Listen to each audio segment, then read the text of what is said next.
In the crucible of the Cold War, the Soviet Union grappled with the complex interplay of ideology, state control, and religious beliefs.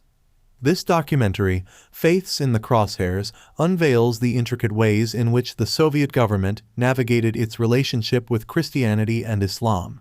From atheistic campaigns to co-opting religious institutions, the film delves into the Cold War-era policies that shaped the religious landscape within the Soviet Union. Documentary exploration.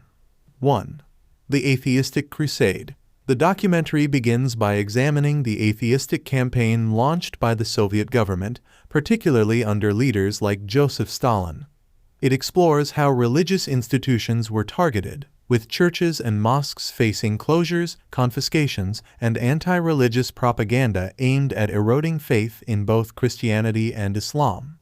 2. Christianity under scrutiny.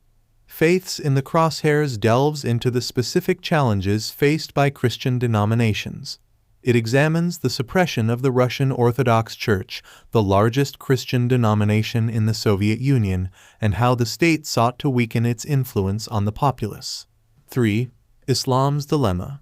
The documentary shifts its focus to the treatment of Islam within the Soviet Union.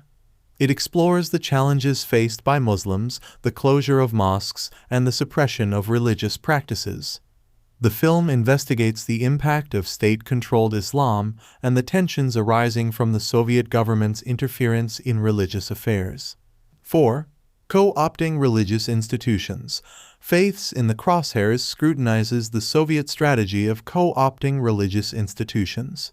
The documentary explores the creation of state-controlled religious bodies, such as the Russian Orthodox Church under the Moscow Patriarchate, designed to align religious practices with Soviet ideology while maintaining state control. 5. The repression of religious leaders. Delving into individual stories, the documentary highlights the repression faced by religious leaders who resisted Soviet interference.